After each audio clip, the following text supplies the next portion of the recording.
Welcome to the Define You Radio podcast, where class is always in session. Get ready for the life lessons, tips, and stories to help you define your life. And now, your host, the drill sergeant with love, Valencia Griffin Wallace.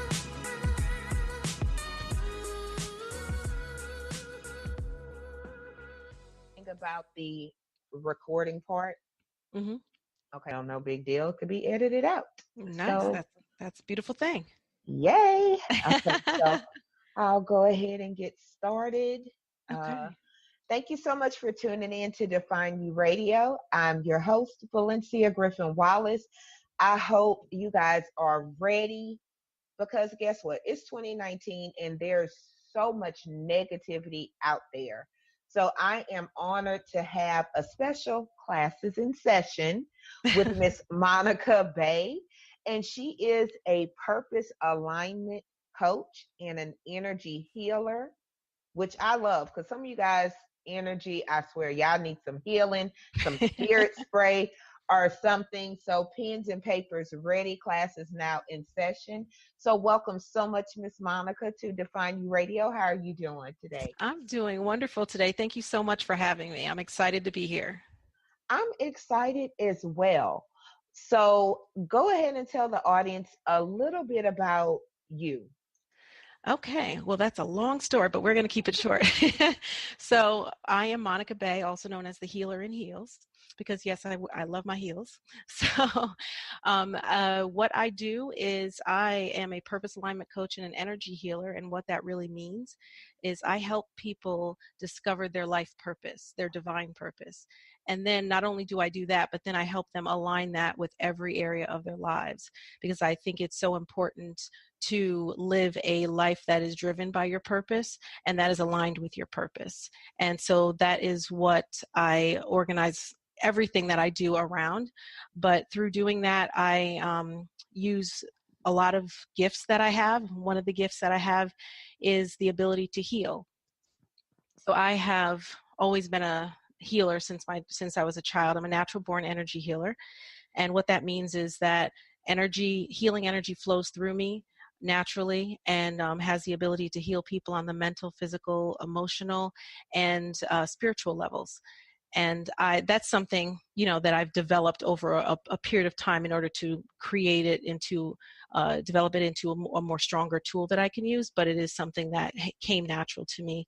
And in addition to... So I'm writing like, okay, I got to hit this, got to hit this, got to hit this.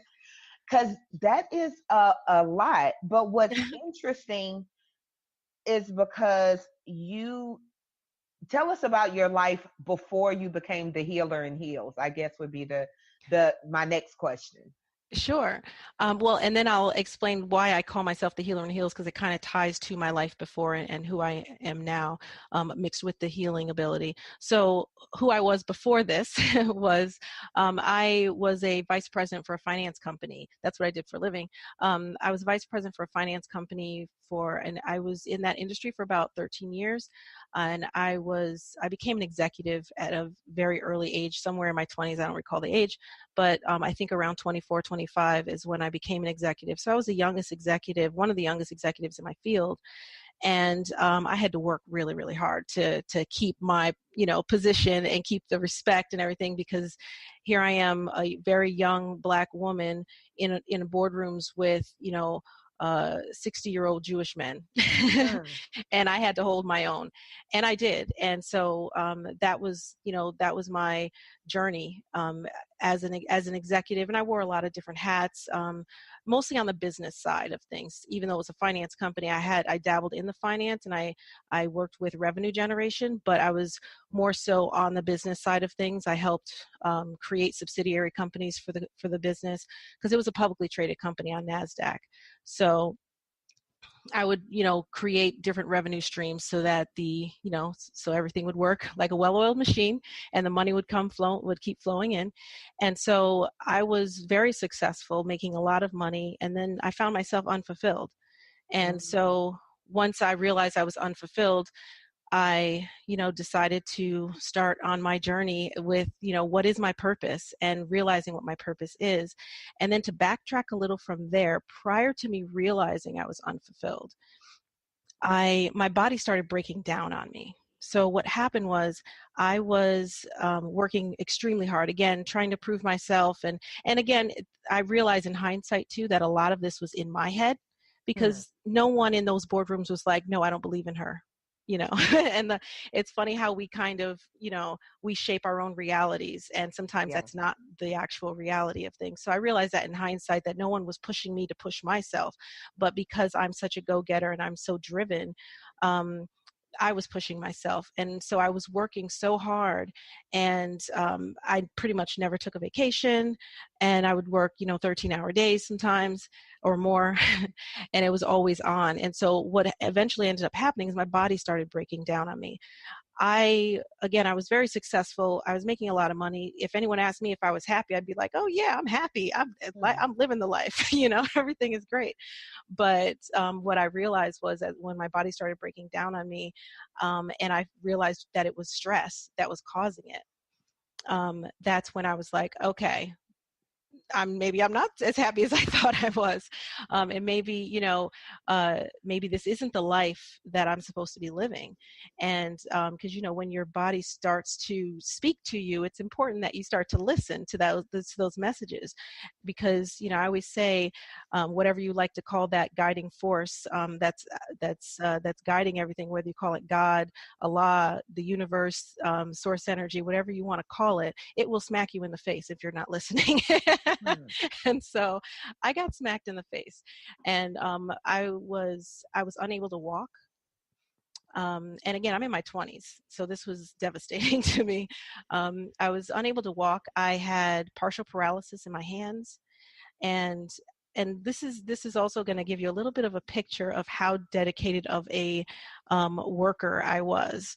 With all of this going on, not able to walk, I had, partial paralysis, um, uh, depressed, anxious. I developed an anxiety disorder. I was depressed. They had me on all this medication. I had gained a whole lot of weight. There are hardly any pictures because of that. So, but with all of that, I still kept going into work. I refused to let the illness stop me from working, which I Hmm. should have allowed it to stop me from working, because that's what the smack in the face was for. But I kept working, and I even went and got I don't know if anyone knows this, but it's called Dragon dictation software. Have you ever heard of Yeah. that? Yeah. Yeah, so it allows you to speak into your computer to move the mouse without using your hands. So because I couldn't use my hands, that's what I did, and I was still at work doing what I had to do with all this setup. And now in hindsight, it was kind of ridiculous, but at the time I was like, oh yeah, this is how dedicated I am. I'm working so hard. So anyway, all of that happened, and then it brought me back to my healing ability, because again, I've always been able to heal since I was a child, and I've always had these gifts. And I started realizing that I had these different spiritual gifts when I was in my teens. I started understanding them more, because I realized some of them when I was younger, but when I was in my teens, they started to make themselves more evident. And then I started to kind of understand them more and study them more. And I was, really working with them for a while, until I started doing really, really well in business. And then everything else fell to the wayside. I stopped my spiritual practices. I stopped my, developing my gifts, because I was only focused on success, money, and where I was going, and all of that. So that became my focal point. And so even though I knew that I had the healing ability, when you're in the middle of something and you're really going through something, you kind of get stuck in that and you forget your power. Mm, that's good. Yeah, and so I forgot my power. And then when I was watching an episode of 2020, and this is why women should really tell their stories, because this woman telling her story became a part of my story.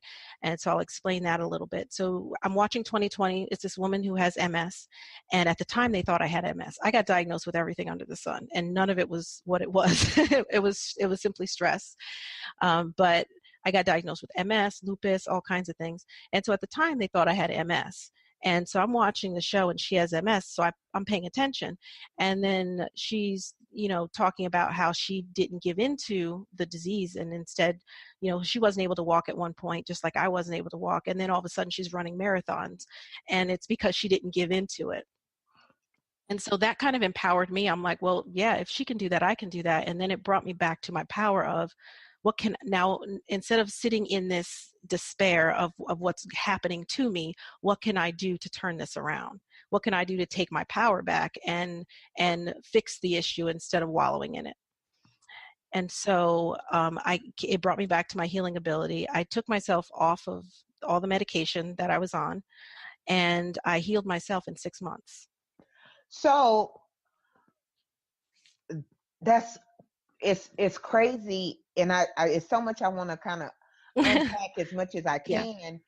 because a lot of times, especially these days, and I say women because now there's this whole, I call it like a black entrepreneur, and I fight with that word, movement, female movement. Like you're seeing, statistically, Black women are owning more businesses, and we're doing more, and we're pushing ourselves more. But on the other side of that, I know so many people that have anxiety or stress related issues. A friend of mine who's a cardiologist in Houston said that I think maybe 1 in 3 women die of heart disease and strokes and things like that, because we're pushing ourselves for the money, for success, for whatever else. So what was your actual diagnosis, or did they just not, were they never able to kind of give you a pinpoint, this is what it is? And like, how did you know it was stress?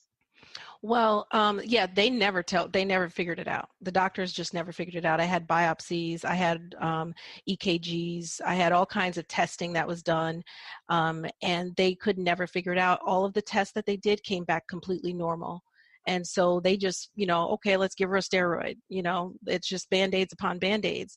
And it was, the medication was destroying me. So how I found out that it was stress was that my sister's a therapist. And we're, as a family, we're trying to huddle and figure this out. And then she said, well, have you thought of it? Because I started developing anxiety issues and stuff like that. And she's like, have you thought of that? Maybe it's just simply stress and anxiety mixed together that's creating this. And then and then she said, these things can happen. And so I started to research that, because I never researched that before. I had no idea what stress can do to the body. And that's just not something that people are taught. We think of stress like, as more of an emotional thing of you're stressed out, you're pulling your hair, that kind of thing. But it's really an internal energy that then begins to, dismantle your energy system in your body, which eventually dismantles your physical system. So when I started doing that research and I realized, okay, wow, and that really resonated, that is what it is, then I simply just took my power back, and given the knowledge that I already had and the ability that I already knew that I had to heal myself, then I just did it. And so I used a lot of techniques and energy techniques to heal myself, but that's what I did. That is crazy, and it's interesting at the same time, just because recently I had a little thing going on, and one of my friends suggested that it may be stress related, that I'm stressed and my body's acting out, and my exact words was, well, I'm no more stressed than usual. Yeah. And I don't know if that was good or bad, because I'm constantly operating. I don't want to say, I guess maybe I don't look at it as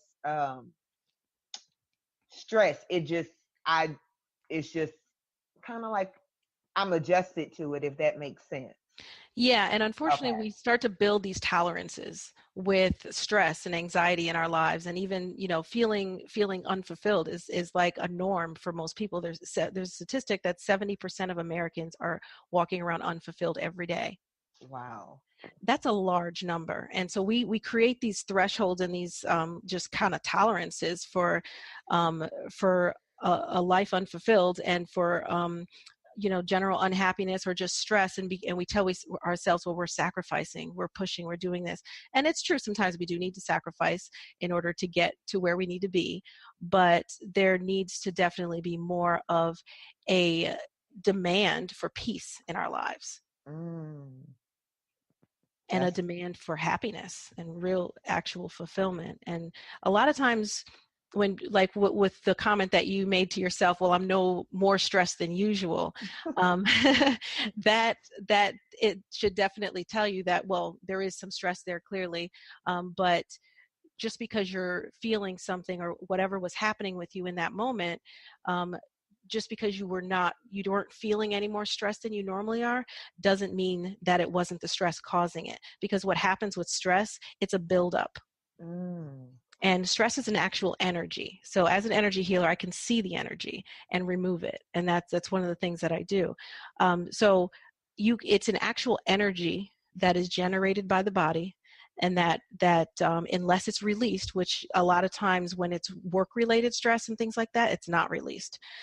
So it just sits in the body, and as the energy sits in the body more and more, it becomes an energy blockage, which then blocks the flow of your life force energy throughout your entire body, which also can create blood flow issues, which then can create numerous issues in your body, because that's everything. So that's why stress can cause so many problems within the body, because everything actually starts on the energy level, and then it takes a while for you to be able to see physical reactions from the root cause, which is an energy cause. Now let's talk about the whole energy thing, because I would say maybe within like the last 2 years, give or take, you're hearing people talk more about, energy, whether it's negative, positive energy, even the saying, which I love, keep that same energy. Yep. I don't know where that comes from, but I'm like, oh, I like that. But you're hearing more people talk about it in some circles, and in other circles it's almost still like taboo, like that sounds witchy, and I'm hearing in Louisiana, not far from New Orleans, and people think New Orleans, they think Mardi Gras and voodoo. They get to do you do voodoo? I don't know, maybe something's in my blood, but so kind of break down the energy, I guess would be the best way to say it. Like, how would you explain it to someone that was completely lost, didn't know what the heck you were talking about? Like, what energy, Monica? Okay, so energy, I can get really complex, but I'm not going to do that, because you're saying break it down for someone who doesn't know certain things. So I also study physics. I'm a huge nerd, so I like to be able to understand everything that I do from a scientific perspective as well. So I can explain a lot of things from a physics standpoint. We're not going to get too deep into physics right now, but basically energy in our body, and the type of energy I'm referring to when it comes to stress and just the energy that we exude from us and that stays within us. Energy is a frequency. And so it's like, it's basically invisible to most people. And it's a particular frequency or vibration, and within the particular, just like if you were looking at a radio and you're tuning to a different station, those different stations, 93.2 or whatever, that's a frequency that you're tuning into. And so that frequency is going towards a particular direction and towards a particular thing. And so when you're feeling stress, that is a particular frequency that your body begins to generate. And that is from your fight or flight response system, which is also your sympathetic nervous system. And so when your sympathetic nervous system is turned on, you're in that fight or flight mode. Most people are in that mode every day, all day. Yeah. And the more you're in that mode, your body is trained to be in that mode. And so that's how people develop anxiety issues. And just a little fun fact, not so fun fact, coffee, okay? Mm-hmm. You know where the energy comes from? Why coffee gives you energy? It is tapping into your fight or flight response. It actually excites your sympathetic nervous system. So should I not drink coffee? No, I'm not saying that, but what I am saying is, because I get a lot of people that come to me with anxiety issues, and I'm like, how much Yeah. coffee do you drink? And they're like, oh, I drink 4 Mm. cups a day. Well, you're exciting your sympathetic nervous system, 4 times a day with, extreme amounts. So your body is trained to stay in that mode. So, coffee is not the devil. It's not the end of the world, but I do tell people that coffee should be drank sparingly. And it's okay if you have 1 cup here and there, or just as needed, but not to make it a habit. If even 1 cup a day is not the end of the world. I don't suggest it, but definitely people who have more than 1 cup of coffee a day, they are doing a disservice to their system.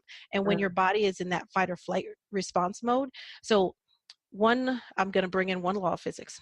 One law of physics is that energy can neither be created nor destroyed. I'm sure you've heard that one. Okay. Yes. Now, within our bodies, in order for our body to get energy from somewhere, it doesn't just magically come from somewhere. Our body has to borrow energy from its other processes in order to do something. Okay. So the reason why anxiety and stress breaks down the body oftentimes is because in order to stay in that fight or flight response mode, and there have been many studies on this, your body will take the energy away from your healing processes, which are, speaking in just standard Western science terms, your body is always trying to keep itself in balance and homeostasis. And there's a certain energy system within your body that regulates that. And so it takes energy away from that system in order to give it to this fight or flight response mode. Because again, this fight or flight response system within ourselves was not designed for the lifestyles that we're living now. It's designed for, if you see a lion that's coming after you, you need to go. or fight it. Exactly. You need to fight or flight. Exactly. And that's not how we're living. I would run. What was that? No, I was saying I would run. Yeah. I would definitely run from a lion. Yeah. So that's how our bodies were designed, and we're not in that type of environment anymore. And so we're always in this state of fight or flight. And so when we talk about, just to bring it back to the original question, because I don't want to get too much on a tangent, but bringing back to the energy itself. So that energy is considered I would consider a negative frequency energy that is inside the body. And so it can just start breaking the body down, because again, it's taking processes away from healing and regulating. And then so what's going to happen with your organs and with your just your blood, as it has to flow through your body, and your life force energy, which some people may not understand what I mean by that, but your life force energy is the actual energy that is behind everything that is in your body. So it is the energy that actually keeps you alive, that actually keeps your body, keeps your blood flowing through your body. It is the energy that flows through your entire system, that makes your cells do what they do, that, it's the invisible man behind the machine.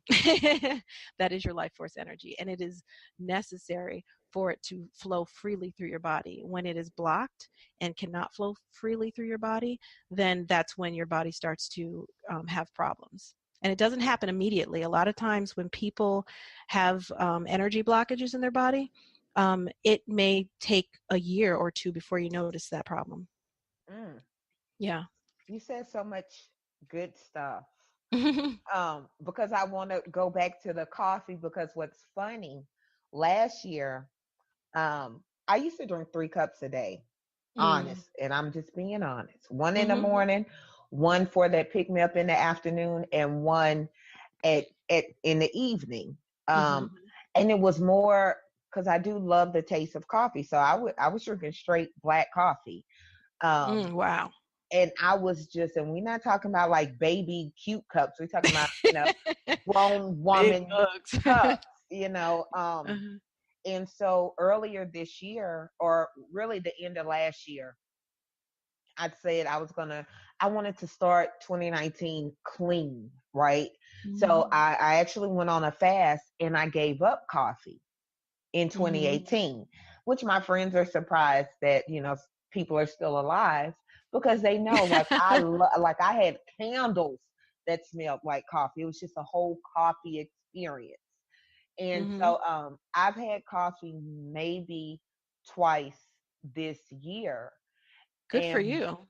it's it's not that I don't want it, because to me coffee is an experience, but I know that because my love of coffee, I could easily go from, you know, how I was last year. And I knew it was too much, but it's just Mhm. like I needed it and I wanted it. Um, so I thought that was interesting. So I guess it's another reason for me to stay off coffee. And that would explain how I was able to get so much stuff done. Mhm. But the Yeah, adjustment, the adjustment was definitely hard because my body was used to it, and exactly. that's interesting. Um, no, go ahead. Oh no, I was just going to say, yeah, because when your body gets into a particular pattern and it just starts to automatically continue in that pattern, and so it's always hard to, especially after drinking so many cups a day, for you to go cold turkey, it's definitely hard. And you're not alone. I mean, there are a lot of people that drink so many cups a day, and actually, when I was working so hard and breaking my body in Mhm. for money and success, I was drinking a lot of coffee. I was drinking Mountain Dew. I was drinking Monster. Oh, I was going crazy. I don't even know.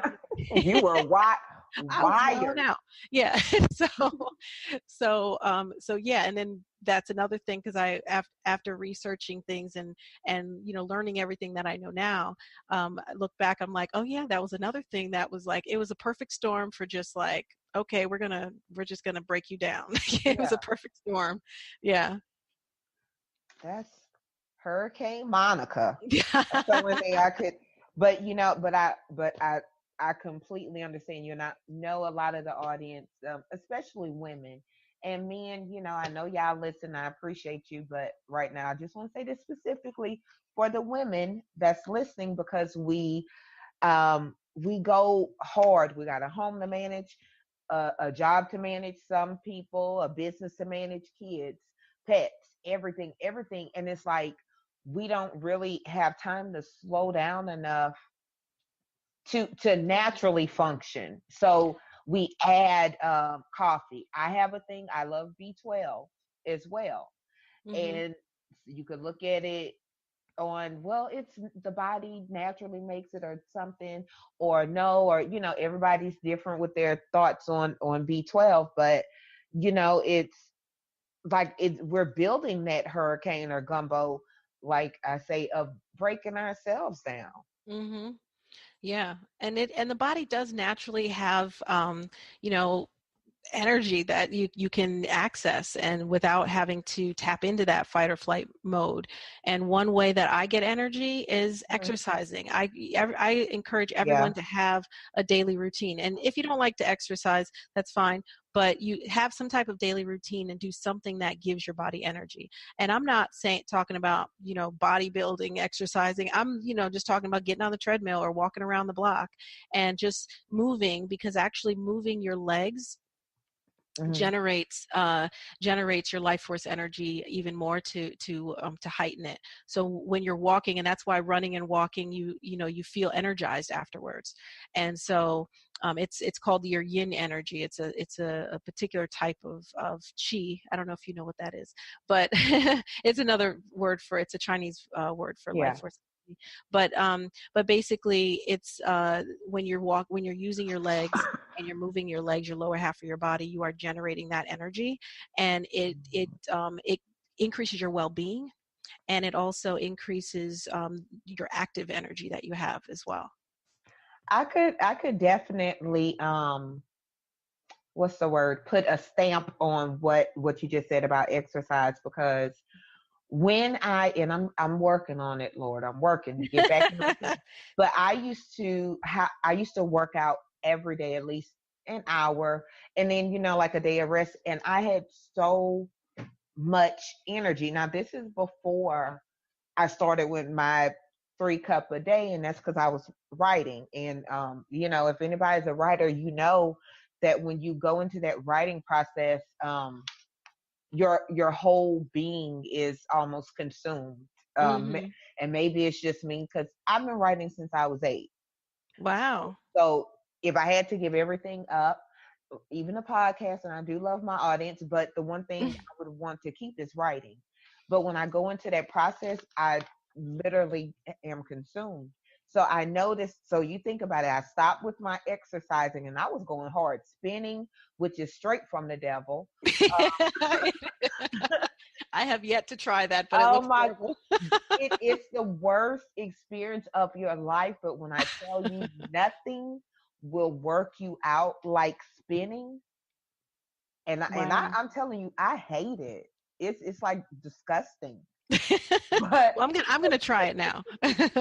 what it does, because you think about it, you just talked about how moving your legs and everything else. So Hmm. if you kind of put that together with spinning, Oh yeah. and you think about what I was generating by that, so I was like going hard, and then I was like, okay, I got to buckle down, write the book, pick up the coffee, and now just trying to get started back with the exercising and those things. So thank you so much for giving me another reason to exercise, because Lord knows the older you get, the more reasons you need. I'm sorry. Oh, I know. I agree with that. I agree with that 100%. It is not easy, and I'm working that out right now.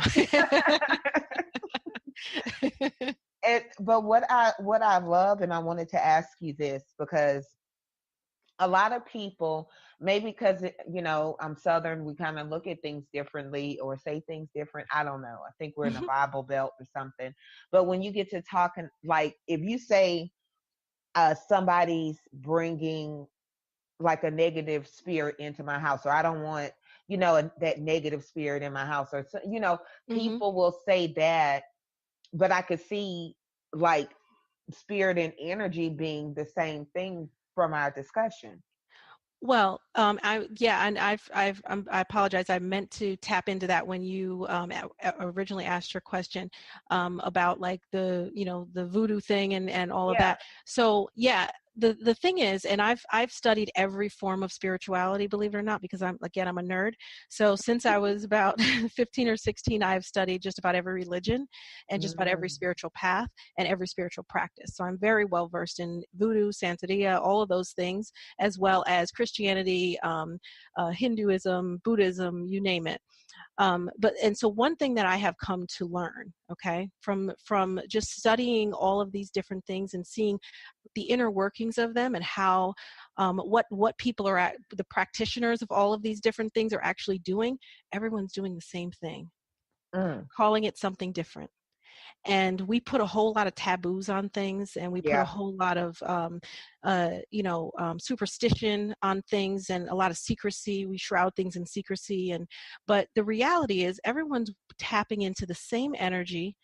They just have different ways of explaining it and different little belief systems behind why that energy works the way that it does. But at the end of the day, um, a voodoo priestess is doing the same thing that a Catholic priest is doing, and the same thing that a Christian healer is doing. The same thing.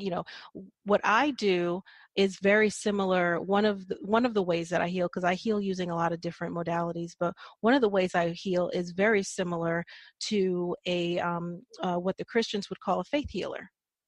Okay. I'm allowing the energy of God to flow through me and reach the other person, and that healing energy naturally flows through me. And so and then there's another healing modality which I'm trained in called Reiki, and I don't know if you've heard of that one, Yeah. but it's a Japanese form of healing, and they call that energy that flows through them Reiki energy, but it's the same exact energy that flows through a faith healer that they're calling God energy, Mm. because again, it's just different words, but it's the same energy that everyone is tapping into. And just like when we compare, say, because you use the example of voodoo, say we compare voodoo to, and a lot of people will probably buck at this, but it's a fact. So believe it or not, take it or leave it. When you look at a person practicing voodoo, stereotypically, as we see on TV, right? And then you see what happens in, the Catholic Church during their rituals. They're lighting candles, but they're both lighting candles. They're both have little like scepters and hats and all kinds of, Yeah. like it's ceremony. And so, but what everyone is really tapping into, and I'm not talking about the people out there doing mean things. I'm talking about the true the truth underneath every religion, whether it's Christianity, whether it's Buddhism, whether it's Islam. It's all the same principles underneath everything, and everyone is dealing with energy. And so when you're in a church and you're feeling that Holy Spirit, that's the same Holy Spirit that exists in other houses of worship. Right. It's the same Holy Spirit that is received and felt, and what you're feeling is that energy, that vibration of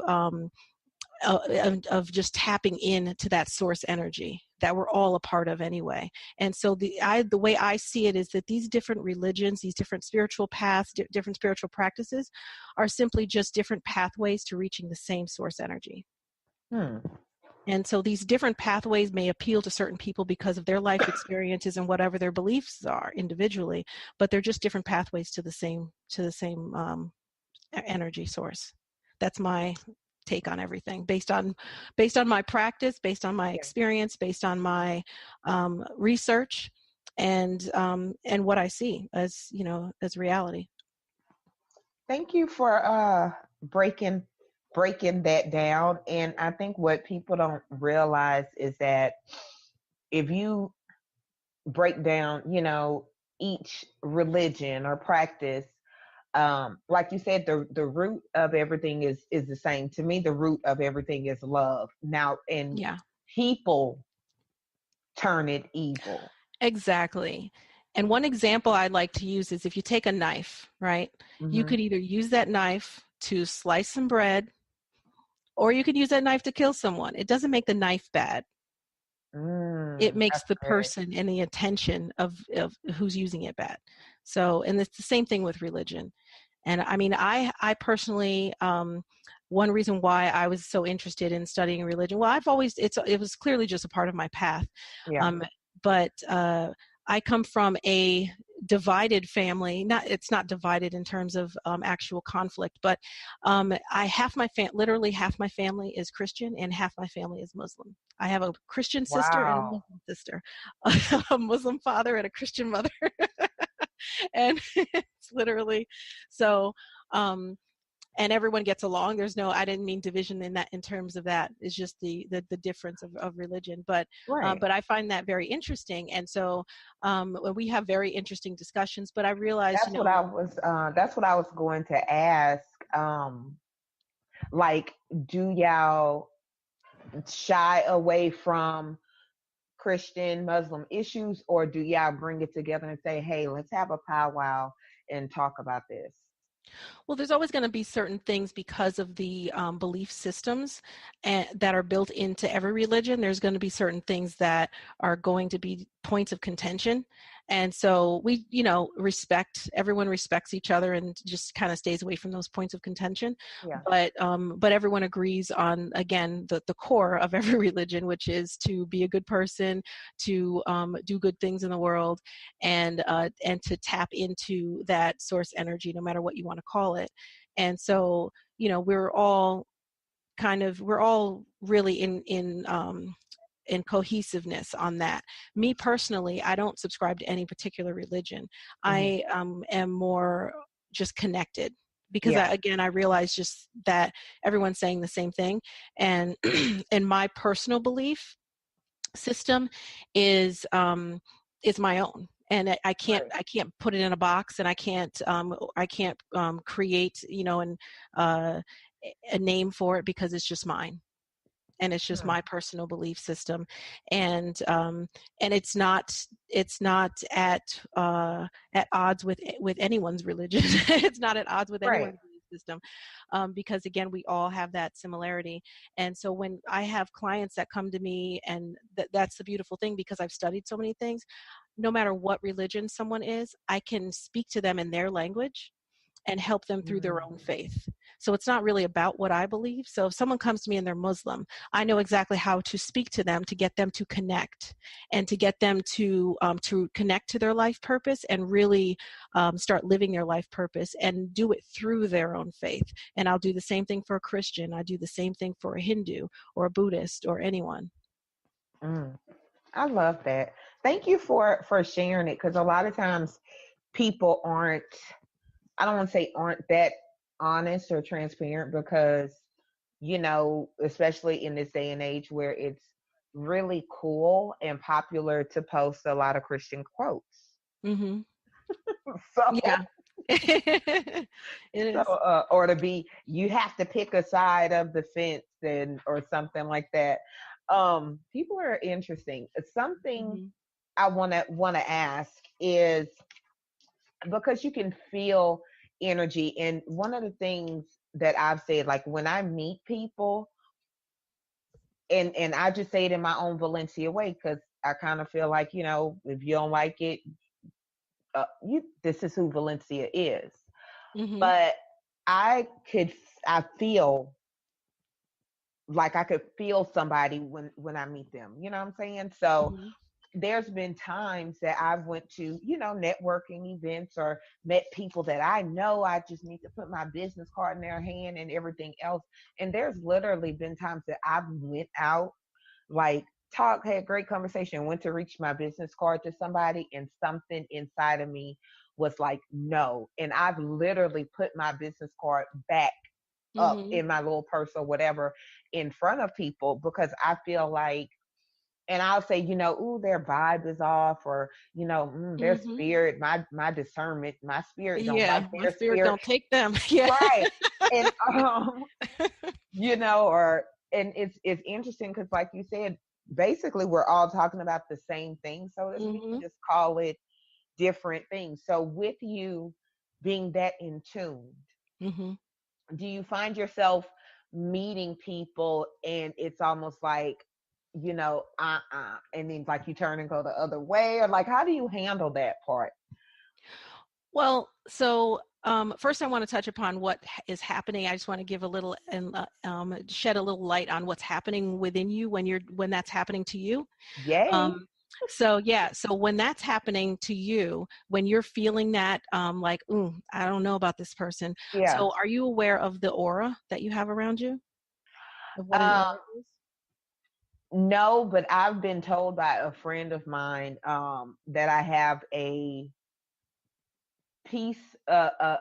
peaceful purplish, and don't quote me because it's been a while ago, aura. Okay. That I have had people tell me, like, you know, when I walk in a room, so to speak. So I don't know if that helps answer what you asked me. So you understand that an aura is kind of an energy around that surrounds you, and it does have color to it. Right.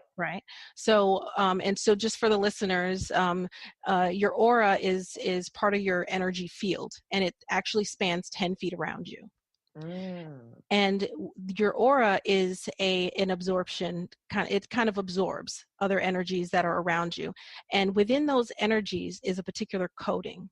And so I'll kind of explain it as, okay, so there's a particular coding within the energy. So for instance, this is why we see colors. Color is a frequency, and it's a frequency in a spectrum, right? So color is an energy frequency, and it's this particular vibration, and within that vibration has coded information. And so I'm just going to leave it at that for now, because I can get very detailed into that coding, but I don't want to confuse people. So just know that within your aura and within that energy field is coded information. So within your particular aura, your emotions, because your emotions are frequencies as well, they're an energy. Your thoughts are a frequency, they're an energy. And then your, just the energy that sits within you, your memories, all of those things are energy. They're actual energies and frequencies. And so that kind of exudes into your aura, and that determines the different colors, the different shades that appear, because again, those colors are part of a spectrum of frequency. Are you following me so far? Yeah, I'm Okay, I'm all in. good. I'm all in. Okay, good. So within that, if you're having a bad day, if you're depressed, that is actually showing in your aura. Because again, Mm, that's emotion, and that energy is residing within you, but it also is exuding from you. And so when you are in the proximity with someone, as just, a person, you don't have to have any gifts for this. If you are in proximity with another person and you're within 10 feet of a person, your auras are mixing together mm, because your aura spans 10 feet around you. So as your aura is mixing with their aura, your aura is taking in information, because again, there's coded information in right. their aura. Your aura is absorbing some of their information. And so what your intuition, because we all are psychic in some senses, without calling ourselves psychic. We all have that Right. ability within us. We all have the ability. Being psychic is simply just tapping in. And again, these are just words that people like to use and labels people like to give, but all it is means that you are tapped in. You are able to read coding in energy, and you're able to see beyond what most people can see. But Mm, really, everyone has that innate ability at a base level. And so when you are receiving this coding information in your aura, because it's mixing with theirs, it's sending that information to you, and then your intuition is telling you, let me get out of here. Or yeah. let me not work with this person, because you may not fully understand what you're receiving, but you are receiving it. Does that make sense? Yeah. Because Yeah. I'm having like so many, and I'm sure the audience is as well, so many instances, situations running through my mind where, and I just call it a vibe, or something Mhm. like that. Um, to where like you just know, like some stuff you can't put into words, you just know, like I can't put my finger on it, but something about that person ain't right. And that's how we, that's, I'm sure you've heard that because you're in the South now, so I'm sure you've heard somebody say that, or and I say it all the time, like I'll Mhm. tell my son, and I'll meet one of his friends or some little girl, whatever. And I was like, mama don't know what it is, but something, about that person don't Yeah. don't don't sit well with me. Yeah, and that's why you got to listen to that intuition, because that intuition is there for a reason. That's actually part of our survival system. That's why it comes natural to us. And again, most people don't understand how that works, but hopefully you understand a little more now that I explain. But there's a whole lot going on behind the scenes that's unseen, that drives us and is working with us without us realizing what's happening. But you have to listen to that, because it's telling you that for a reason. Like, okay, I don't like this person's energy. Let me move away from that. And again, it's part of our survival system, because we're social creatures, Yeah. and in order to survive, we need to know who's bad and who's good, who what Right. situation is going to get me killed, or not maybe not that extreme, but you know what I mean. Right. I'm gonna do some research because that's very interesting. Because I always said, that's because I prayed for, I'm very Southern. I prayed for discernment, and my discernment's on 10. That's what I always say. Like my I discernment love that. I is, love it. you know, like my discernment's on 10, and or I Yeah. say, my spidey senses. Sometimes I'll say, this person makes the back of my throat itch, and it takes people that like know me to know what I'm saying when I say Hmm. that. But it just basically sums everything up. Something about them don't sit well with me, and now I know my aura and their aura is not mixing good. Yeah, you know that. And just to what you were just saying, discernment, a lot of that word is used a lot in Christian churches. And what that really is equated, with what I was saying earlier, when people Yeah. say psychic. It's the same thing.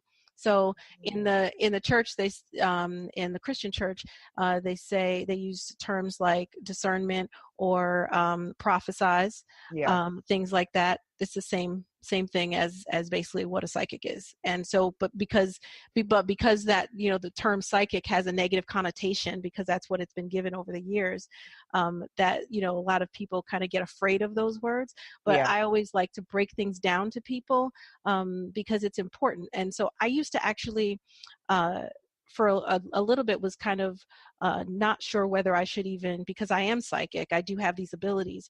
And so I was even for a while not sure if I should, use that term because of the connotation that it has. And I don't want people to misunderstand what I'm doing, because I'm not over here doing readings or looking at crystal balls. Yeah, And you're things like that. not Miss Cleo Yeah. or Yeah. And I'm instead I use my abilities to actually help people. So I use my psychic abilities to tune into people, see what's holding them back, use my healing abilities to remove those things, and then the other skills that I have to then, set them on their path.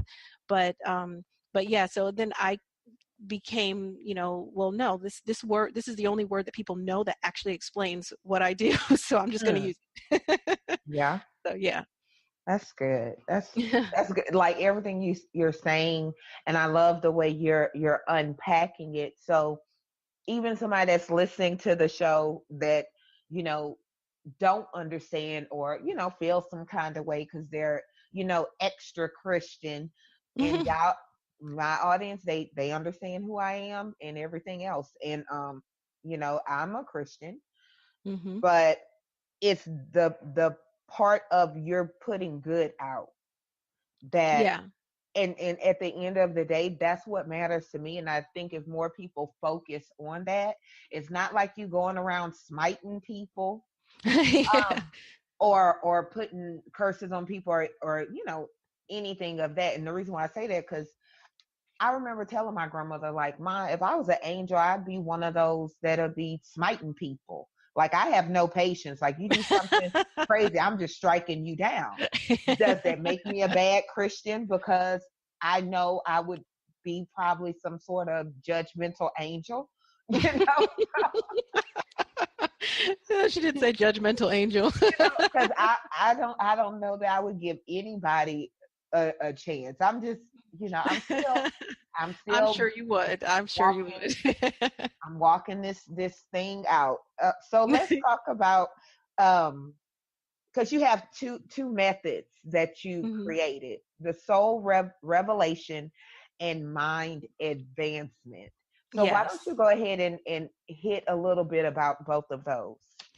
Okay, so the soul revelation method, I'm so excited about that method because so what it is it's a way for uh, your soul to reveal itself to you. Mm, And so how I developed it is I used to, because I have my spiritual gifts, people would come to me all the time, with working with people with life purpose, and I can tap into someone and tell them exactly what their purpose is because I can see it, and it's I can tap into their soul and kind of be able to see what that is, but it's much more profound and a much more it's just a much more profound experience and sinks in more to someone's being if they discover it themselves instead of being told. And that's also that is the learning process of our human experience, right? We yeah, learn something a lot better when we go through a discovery process versus someone just tells us the answer. true. So I started to develop a way to be able for them to be able to tap into their own soul, and for that soul to be able to reveal itself and say, why am I here? Because your soul knows why it came here. Hmm. It knows it's, we are spiritual beings in Yeah. living a human experience, and that spirit knows why it came here, why it why it's living this life and what it's here to achieve. And we're all here for a purpose, no matter what your religion is, no matter what you believe in. We are all here for a purpose, and we all have a purpose, and that purpose is always going to be around what impact are you having on this world. Mm, that's And good. yeah, and so that's extremely important, because a lot of people go their entire lives without knowing, why am I here, and trying to Yeah. figure it out, or maybe not even caring anymore because they can't figure it out. Yeah. And just like, okay, I'm just going to make it up, and that's fine.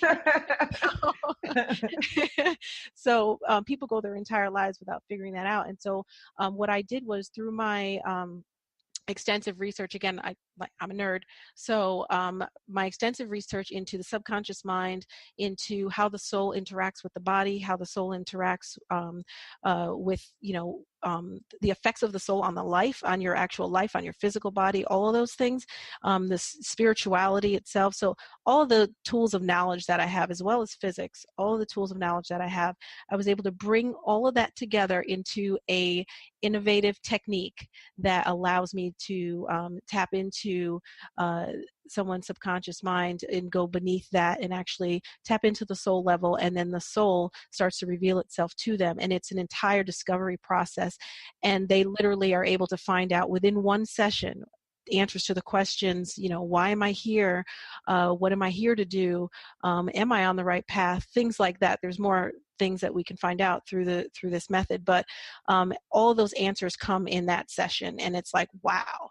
And oftentimes it's something that is just like, oh my God, I've always had something that kind of told me that a long time ago, but I ignored it, or and it's so interesting. And so when people go through this process, it's been widely successful. It took me about a year to develop this method, and so I trademarked it, of course, Yeah.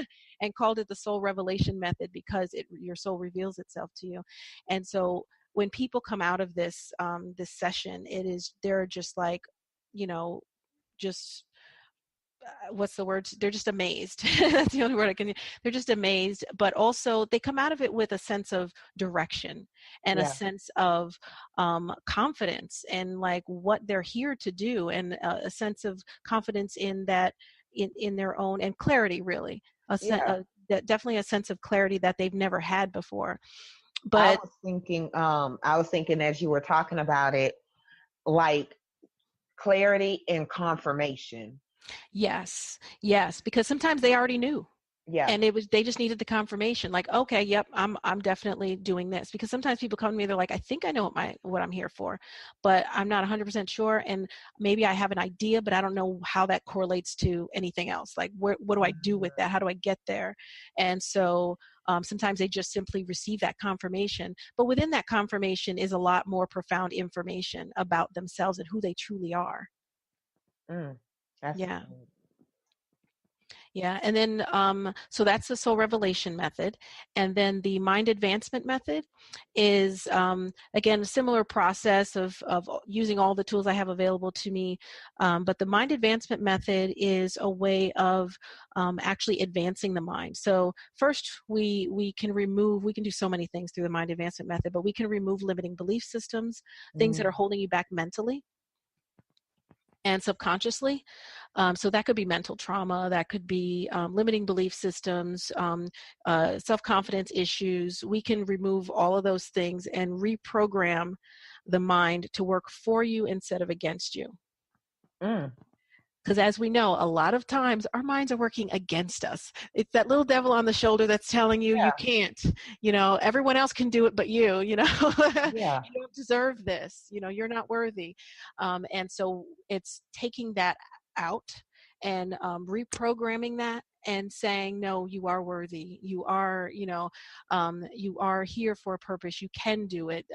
Giving you that confidence, giving you that inner superwoman, bringing that out. I always say, bring out the inner superwoman.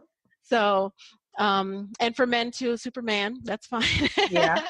but, but it's about bringing that out. But also beyond that, I can do so many cool things through there too. I can even improve memory. I can improve your cognitive functions. I can improve your analytical thinking. So it's like super brain. I love that. And then I see how both of them can go hand in hand, because if you look Yeah. at with the soul revelation, knowing what you're supposed to do and having the actual confidence to do it, removing those limiting beliefs and everything. Mm-hmm. They're two separate things, but they're so intertwined that you got to have both. You do. And that's exactly what I do, because after they find out their purpose, guess what? There's a million other questions. Yeah. It doesn't stop there. It's not like, oh, now I know my purpose, everything's perfect. No, now you know your purpose. So now we have a foundation of how to move forward. But now we have to get past the one thing that always comes after that is fear. Mm. And that fear is rooted in lack of trust in yourself, lack of, knowledge sometimes of, okay, I see where I'm supposed to go. How the heck am I going to get there from here? Yeah. And so that's where the purpose alignment coaching comes in, and also the mind advancement. Mm. Yeah. That's good. That's good. Like, I have so many notes. How I'm gonna go back?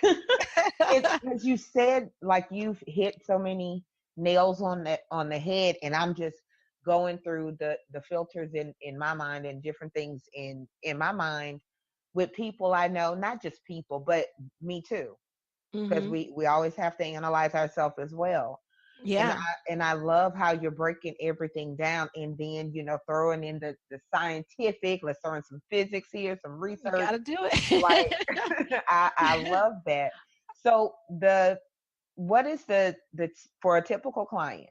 Mm-hmm. What is their transformation process? Like, is it like, excuse me, I'm stumbling.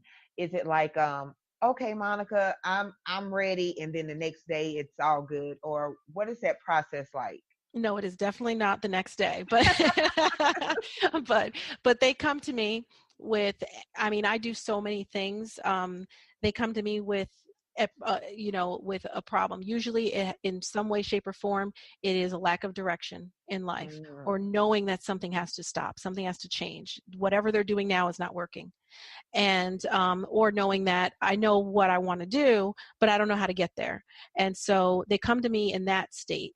And so their transformative journey, it really starts with healing, yeah. because I equate it to, I like to use an analogy of a white t-shirt.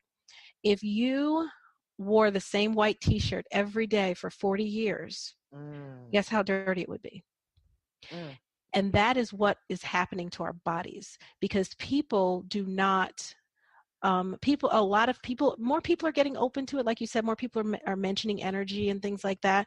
But if you have never been to an energy healer, if you have never opened yourself up to the cleansing of your actual energy, and I'm not talking about just like you go to the doctor for checkups, yeah. you really should be checking in on your energy. And so sometimes that's through the church, and that's fine, because like I said, they have faith healers, and they can definitely do some serious healing. And whatever religion you are, there's always a form of something equated to a healer there, usually in most faiths.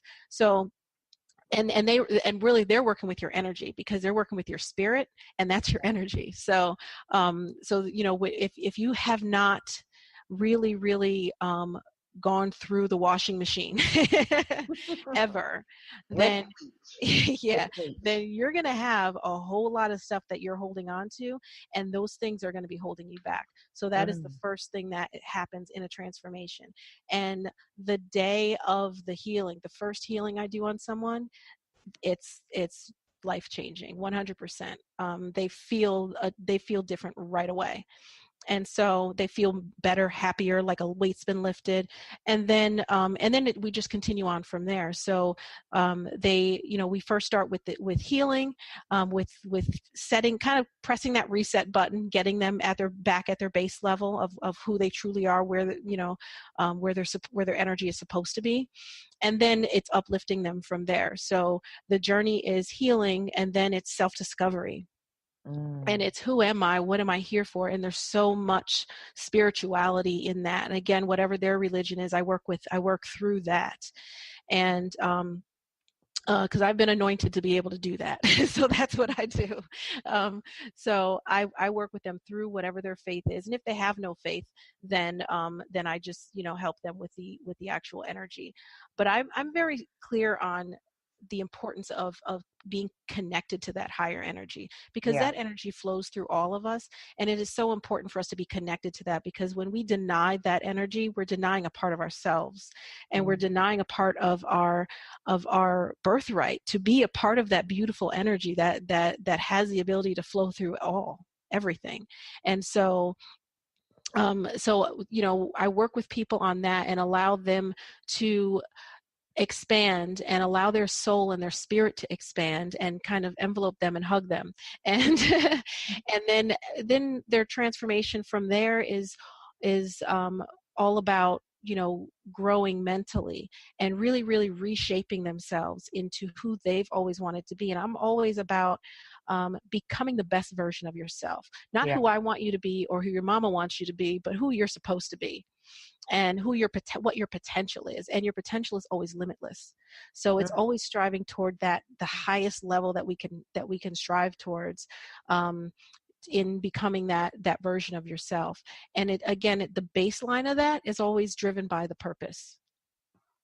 That is when you'll find that fulfillment, because if you're not aligned with your purpose, you're not going to be fulfilled.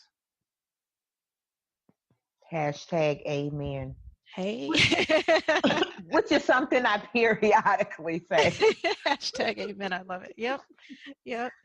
And then just from there, real quick, so then, their minds are transformed, and then they literally start to become that best version of themselves. That would be, I don't want to even say the end of the transformation, because the transformation, we are always in a state of becoming, and we're never done. So that transformation continues on. But from the time someone works with me to the time their program that they've chosen is done, they are a completely different person. In a very, they are. It's like night and day. They came to me confused with a problem, and they leave me so confident, so powerful, so ready to conquer the world. That is awesome. You've given so much information. I feel like the audience should pay you.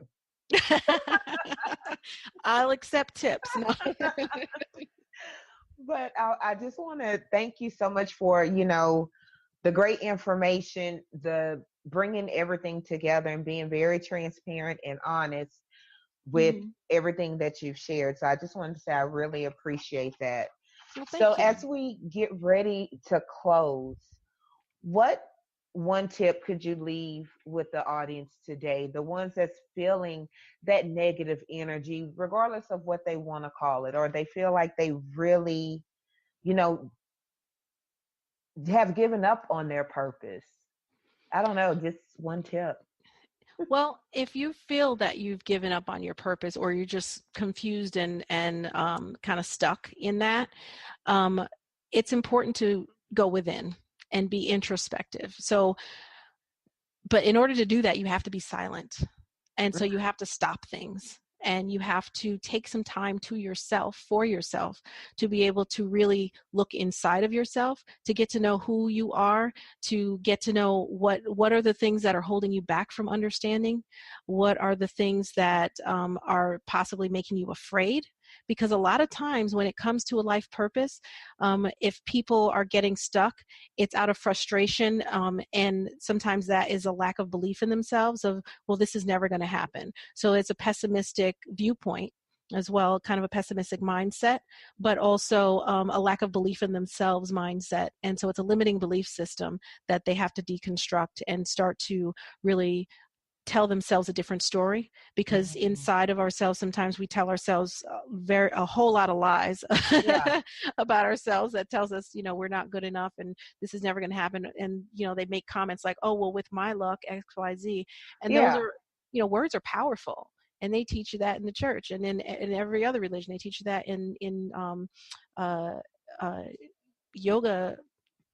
I forgot what you call it, but the system of yoga teaches you that as well, and Buddhism teaches you that as well. Words are powerful, and so when you say those words, they words are vibration, and you're putting that energy, you're putting that out there into the universe for that to be your reality. And so, because we can manifest our own reality, so I think it's important when people are feeling stuck that they be introspective. And if you're afraid of meditating, which you should not be afraid of meditating, then pray, because prayer is a form of meditation. Again, we're using different words, we're talking about the same stuff. So when you're in deep prayer, guess what? You're meditating. So there, no.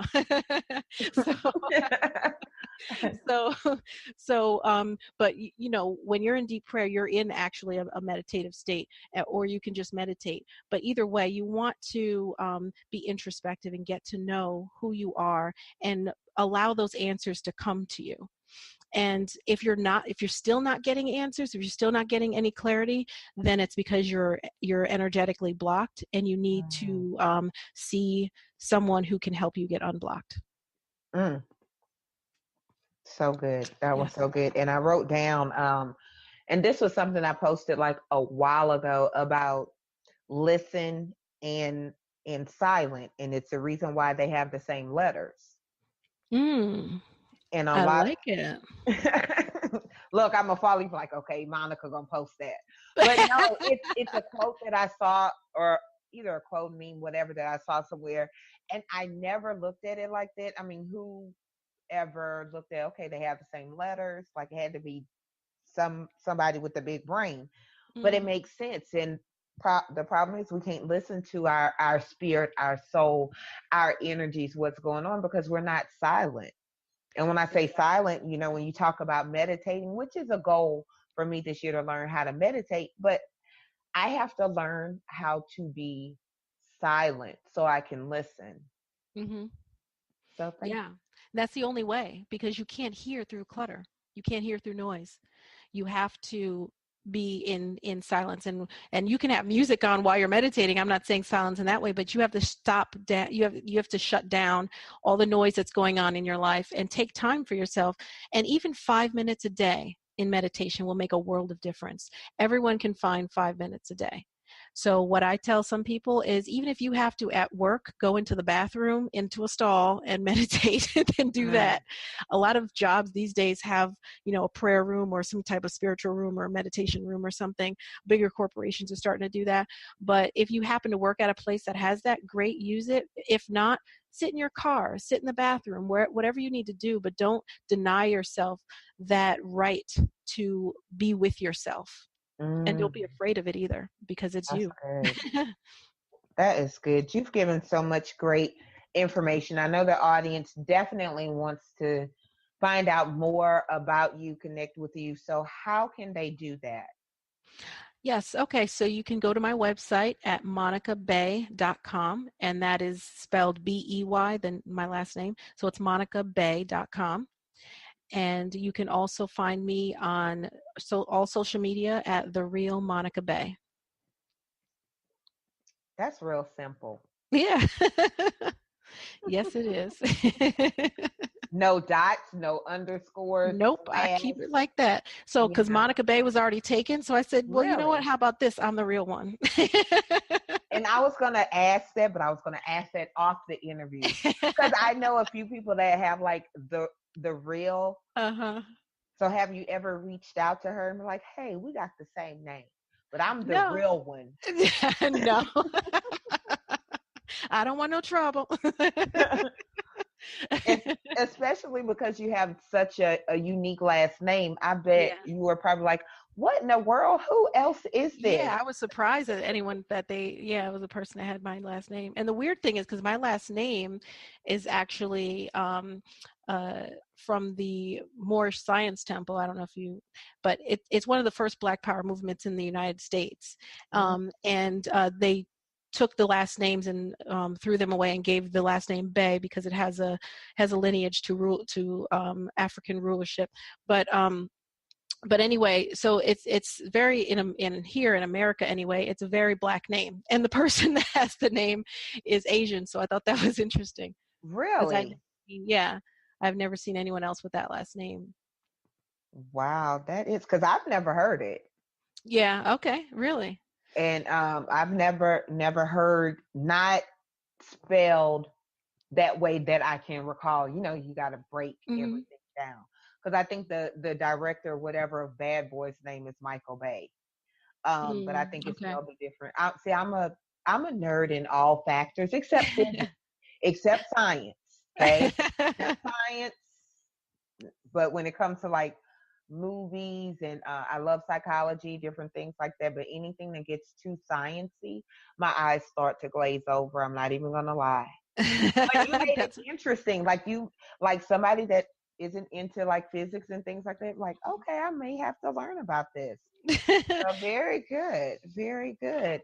Well, thank you so much, Miss Monica. It has been like a phenomenal interview. And I know the audience definitely is going to reach out and, get with you, find out more about the soul revelation method, the mind advancement. I mean, that is very, very interesting. Thank you so much. It was a pleasure being here. It was a pleasure speaking to you. And this was a great interview. I had a lot of fun. So thank you very much for the opportunity. Awesome. Well, guys, with that being said, pens and papers down. Class is officially over. Do not forget to connect with Miss Monica Bay at monicabay.com. And of course, the real Monica Bay on all social media. Y'all have a great night or day, whenever you're listening. Just have a great time.